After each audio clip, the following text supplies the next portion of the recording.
We are a founding member of the Football League. We are 1884. We are positive, inspired and passionate. We are now. We are moving together. We are ambitious and driven. We are progress. We are change. We are prepared, honest and humble. We are the highs. We are the lows. We are the heartbeat of our community. We are the famous black and white. We are the dreams come true. We are the club of opportunity. We are the memories. We are the yet to come. We are Derby.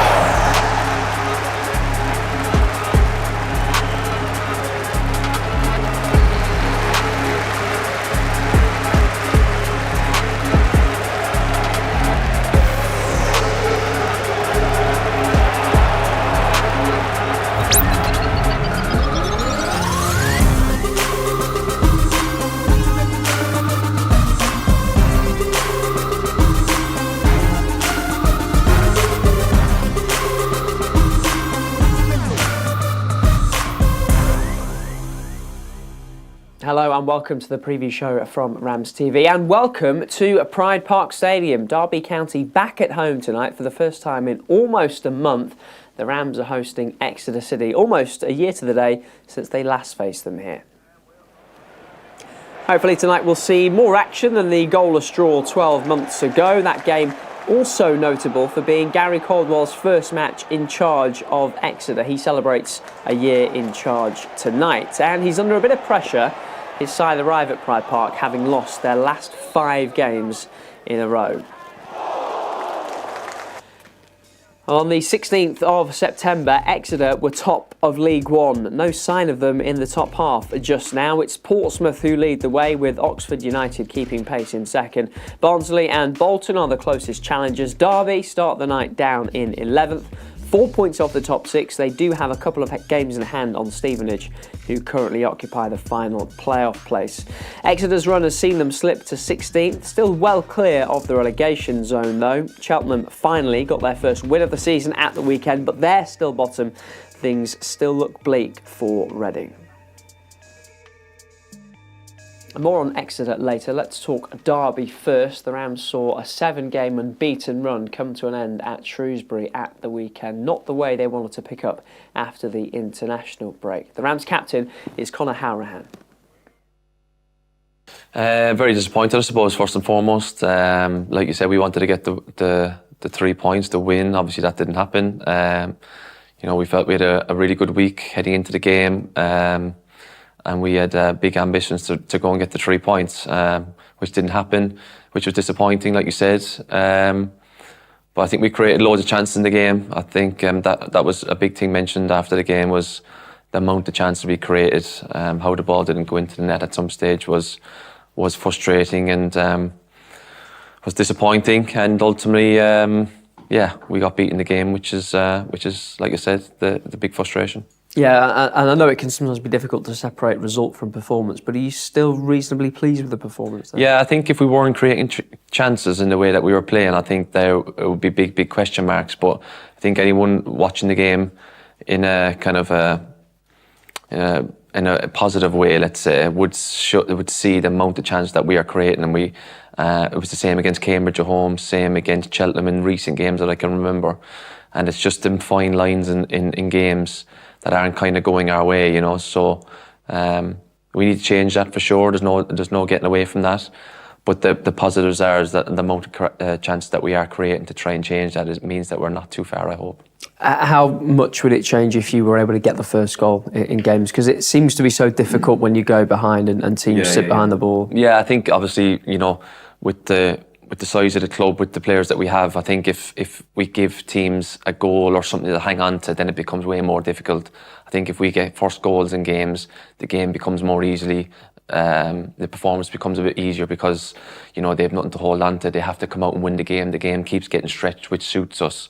Then all of a sudden, if like on Saturday they get a goal, they can sit behind the ball and they have something to hold on to. It gets more difficult and challenging. So goals are massive in games. They obviously change games. They change momentum. They change the noise, the atmosphere, home and away. So it's something that we want to do, and definitely not concede that first goal, because in any game, not just right now, then the game becomes more challenging, especially against a big club and a big team like Derby in the league, because you know, it gives that opposition something to hold on to and sit behind the ball.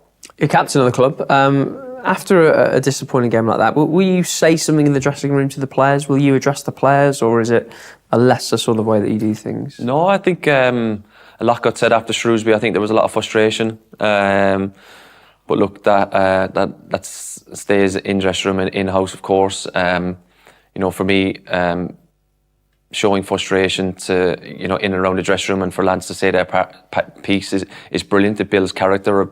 For me, it gets said in the dressing room and then it gets moved on, and we move on as a stronger group. I think it's great. I don't think you see that enough in the game anymore. So a lot got said in the dressing room at the weekend, and hopefully that can put us in a better place heading into tomorrow's game. Is there quite a healthy dynamic then in terms of people being able to say what they feel? Yeah, I think you've got to have that open floor. If people want to say something, by all means, come out and say it. You know, in the dressing room, make us a better group. Have a valid opinion, and you know, you want people to be able to express themselves and have that courage to say something if they feel that it needs to be said. And a few things definitely got said after the game, and like I said, hopefully that will make us in a better place going into the game tomorrow. Yeah, back home on Tuesday, and a quirk of the schedule means it feels like there's not been a home game in forever. Home form's not been great. How do you change that? I think we're going to have to change it by you know, putting in a better performance, but trying to be on the front foot and try and get that first goal, because obviously if we go back to what we just said, if they nick the first goal, then they sit behind the ball, the game becomes more challenging, the atmosphere changes and whatever. So I think we need to you know, keep creating the chances that we are creating and try and get that first goal, and then, you know, get them fans behind us, and it becomes more of a difficult night then for the opposition. So I think we just need to turn it in our favour at home tomorrow night, and hopefully that would be the case. Do you see it as we need to do something to get the fans with us? Yeah, for sure. Yeah, without doubt, that comes down to the players. It comes down to the performances. It comes down to the results ultimately. I think you know, if we want to be successful, we need to put in good performances and good results to get the fans on board, because that's ultimately how it works. You know, the times I've been promoting in my career, I've been very fortunate to be involved in. It's you know, a lot of good results, which means the fans are hugely on board, and we're all together as one, striving for the one goal. And you become a powerful outfit then to stop. So I think that's something that we need to give the fans the minute for us to become a powerful force. Players, fans, everyone together. We need to put in some good performance and get good results to try and turn it around. Conor Hourihane talking to RamsTV ahead of tonight's game, which sees Derby County face Exeter City, just the third ever league meeting between the two sides. We know how much Derby want the win tonight, but Exeter are just as desperate for a result. They've lost 8 of their last 10 and their last 5 in a row. Here's defender Will Aimson. Yeah, you could say that. You know, I think we've had chats, you know, behind closed doors, and you know, with the players, you know, with the staff and everything, and you know, I think everyone at times has dipped, and it's disappointing. Really, we can't really have that. You know, we're on a run and everything's great, and when you're winning, and you know, it feels easy at times. You know, this is where we need to now stand up and become men and dig a win out. So yeah, we need to regroup and stick together. You know, the morale's still there, the spirit's still there, and you know, we have to look at Saturday and how we played and dominate. You know, just a recent championship side, and you know, we need to believe that we can go and win tomorrow night. And after such a strong start to the season, you've got a level to try and get back to, and something to aspire to be as good as we were then. Yeah, 100%. You know, we've proved what we can do. We've gone to tough places, played against big teams, you know, teams that have come down and dominated and won games. And I think you know, personally, keeping clean sheets is massive in this league. It's massive in any league, but you can build off that, and you can, you know, if you don't score, you don't get beat. You know, you're keeping that clean sheet, and it's something to go off. So And at the other end, we're just kind of lacking that bit of ruthless edge. So, in between, everything's all right. It's probably a little bit both boxes at the moment where we just need to tighten up. Derby tomorrow night, seeing as one of the bigger sides in the league, probably haven't started the season as well as they'd hoped, but it's going to be another tough test. Yeah, not an easy place to go. They're a good side, a hard-working side. We have to just put a plan together and go and believe that we can go and win. A year ago, Gary's first game was against Derby. You joined us in January. I've worked with him for the last few months. I mean, how have you found working under Gary? Yeah, he's been brilliant. From the first time I spoke to him, I could tell he was a good manager and a good person. He obviously spoke a lot about the club and what it means to everyone here. And, I was sold straight away. I think all the boys will say he's a brilliant manager. You can speak to him about anything. We've had some good times, some difficult times here as well. But I've really enjoyed my time under him. He's obviously put faith in me to make me captain, and I've enjoyed that responsibility and that role as well. So yeah, only good things to say. Exeter captain Will Aimson there. Exeter actually have more away wins than Derby have home wins in the league so far this season. The Rams, of course, saw a 7-match unbeaten run ended at Shrewsbury at the weekend. Here's Rams boss Paul Warne ahead of tonight's game and his reflections on that defeat. No, not really. I think my conclusion at the time was I thought we were bullied at times. Not unfairly, I just didn't think we matched the physical challenge as well. And when we had opportunities to score, we didn't take them. So it is similar to that. I watched the game back. Sometimes you watch the game back hoping that you were wrong and think, well, I owe an apology, but I didn't. I didn't think we did enough to. Our performance didn't do enough to win it, although we did create chances. However, we did concede chances. The disappointment thing for me is, and I have told the dressing room this, so no one will be surprised for me to say this. We just wasted the first half. We didn't play with enough pace in our game. Second half we did. The subs came on, but then they're chasing the game. So the game does have a different connotation to it, but they need to play with that pace to give themselves a better chance to win. There's no guarantees you're going to win. I've just spoke to you then about the top 6. I think Portsmouth scored a 93rd minute. I think Bolton won 2-1, the rest drew. So it's never an easy game to win anywhere, but if you're going to give yourself the best chance, you just have to start games significantly faster than what we did on Saturday. You talked about not taking chances. I feel like we've said that a few times. Yeah. Is that starting to become a concern for you? Yeah, it was always a concern. Even if it was only 45 minutes, we didn't take our chances as a concern. I think, in the league, the amount of attempts or our XG, we should be 4th in the league for amount we create. And at the moment, we're not in the top 10. So we do need to be more ruthless in front of goal. So that is a concern, yeah, it is a concern, but it's a collective concern. I've said this all the time. I showed clips today of, we put a ball in and, someone goes and challenges it, and it's about the aggression to get the second ball and things like that. So it's not just about taking the chances that we create. We need to create more because fundamentally, the last 3 games we haven't scored enough goals. So, and in fairness to Joe, and I know I pay him to make saves, he kept us in it really. We were a bit gung-ho, but it is a concern.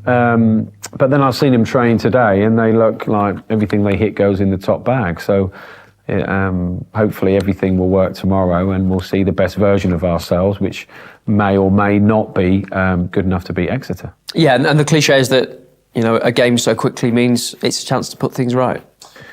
Yeah, it is. I mean, my politically correct answer is, brilliant. Get there tomorrow night. Every footballer will tell you the same. As a footballer, you just want to go and play straight away. If you win on a Saturday, you want to feel all week of feeling great about yourself, and this is great. But when you lose, you want to play straight away and get that out of your system. I completely agree. As a coach, manager, whatever my title is, sometimes you think, wow, could have done without the Tuesday to get back to a few principles, which I didn't think we need to, but felt like, and that's what a full week gives you. But it is what it is. I'm looking forward to the game because I want the lads to, be the best version of themselves and hopefully give the fans something they can get right behind, because it's a two-way streak. So hopefully we can leave the ground tomorrow night really pleased and seeing like a really good performance. And you still need things to go your way, and that's what it is with football. I think that when you haven't won for a while, just because you haven't doesn't mean the next game you're going to win. It's like, you know, a bit like roulette, I suppose, but you don't get any more probability of winning because you haven't won the last. You need to win more, but you've got to try and keep the balance of the pressure and needing to win being too much. So we do need a good performance. We do need to start the game well, because, you know, we've watched Exeter. I remember last year they came up here and outplayed us, and we struggled to beat them at their place. But Saturday they outplayed Wigan, had 30 attempts at goal, and the scoreline will say different, and their results recently will say different. But there's a lot more to the game than just the scoreline. So we need to be at our best, and hopefully tomorrow night we are. That's Paul Warne. Here's your lineup in League One tonight, with the top two both on the road. Portsmouth at Cambridge, Oxford at Wigan. Bolton go to Wickham, while Barnsley welcome Shrewsbury. Derby go to Stevenage at the weekend. They are at Bristol Rovers tonight. And here at Pride Park Stadium, it's Derby County against Exeter City. If you can't be at Pride Park, the best way to support your team is by watching the action on RamsTV. We're available worldwide, including the UK, so get your Game Pass now at dcfc.co.uk. Matchday Live kicks off at 7:15. I'll see you then. Bye-bye.